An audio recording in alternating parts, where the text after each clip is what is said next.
His Excellency President Yoweri Museveni would have wanted to be here to launch this master plan, but because of other duties, he has delegated that responsibility to me.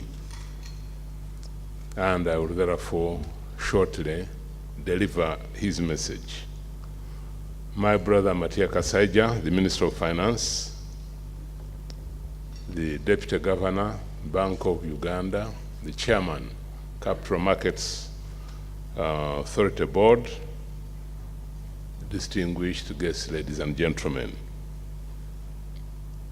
It is with great pleasure that I join you today to launch the 10-year Capital Markets Development Master Plan. Uganda needs sustained economic growth, availability of capital to fund the range of projects that form part of Vision 2040 is a prerequisite. Focusing on initiatives that enhance the development of Uganda's capital markets will therefore be very crucial in mobilizing both domestic and international resources. The Capital Markets Development Master Plan seeks to contribute to capital mobilization by undertaking reforms to facilitate businesses and government access to long-term patient financing in the domestic, regional, and international capital markets, widening the pool of savings and providing more investment opportunities for long-term and short-term savers. Functioning capital markets are not luxury, but a necessity in national development. Over the years, the banking sector has been the main source of financing in supporting growth of the private sector. Vibrant capital markets are vital in easing pressure in the banking sector by providing a complementary source of funding, as indeed the Deputy Governor had articulated earlier, and by bringing down the cost of capital and ensuring that Uganda has a well-balanced financial system. In meeting funding needs of the government and private sectors, the master plan recommendations, once implemented, seek to complement other funding sources. The NRM government has had a good track record of managing inflation. This has ensured that the Uganda shilling remains a very good store of value, which is good for investors in Uganda shilling assets. I would like to encourage more private entities to consider capital markets to complement the banking sector as a source of funding.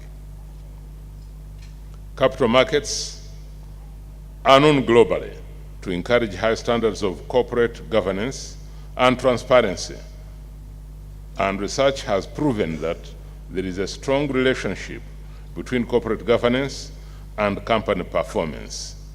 So, if value-adding companies and businesses would like to tap into this other form of financing, they must operate professionally. I would also like to appeal to public interest companies in sectors such as telecommunications and banking to consider selling a part of their shares to Ugandans. Companies that were formerly government-owned, companies that were privatized, whether or not this was a condition in the selling agreements, should also consider selling some shares to Ugandans who have supported their growth as customers, suppliers, employees, etc. I also do take note of the growth in Uganda's pension sector, with assets valued at approximately Uganda shillings 8 trillion, an indication of increased national savings. Deepening savings is a critical objective in Vision 2040 and the second National Development Plan.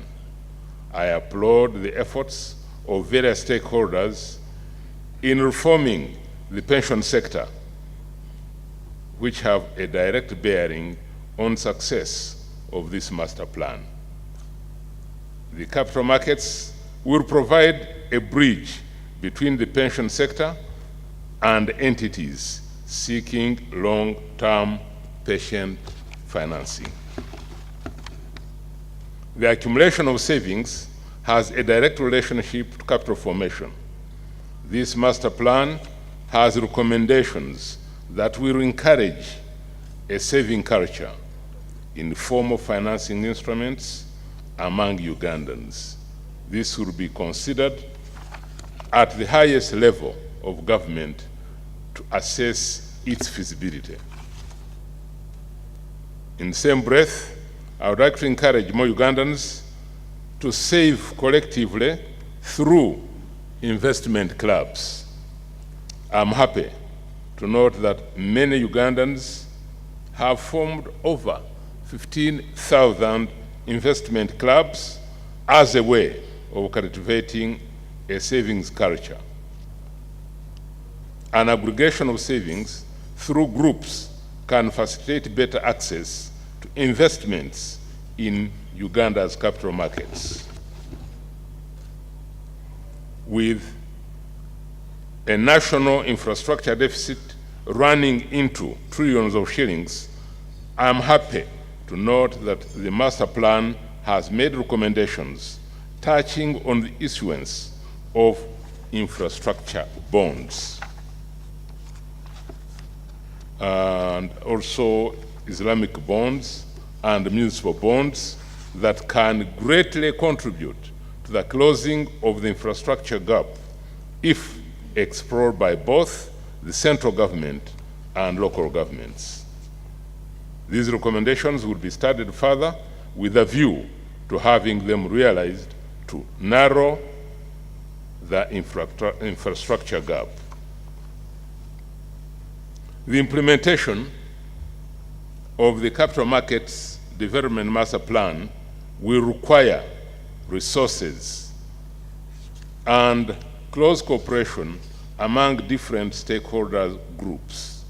I would like to reiterate the continued support of the government in ensuring that resources are available and stakeholders work harmoniously together in seeing the realization of the recommendations and actions as laid out in the master plan.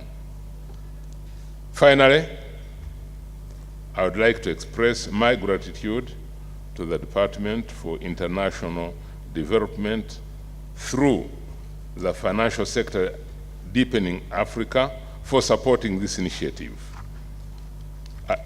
Yes, they deserve some clap. Additionally, I would also like to thank the Ministry of Finance, the Board and Management of the Capital Markets Authority, the Master Plan Steering Committee, and all stakeholders who contributed to making the Capital Markets Master Plan a reality and also a living document. I thank you.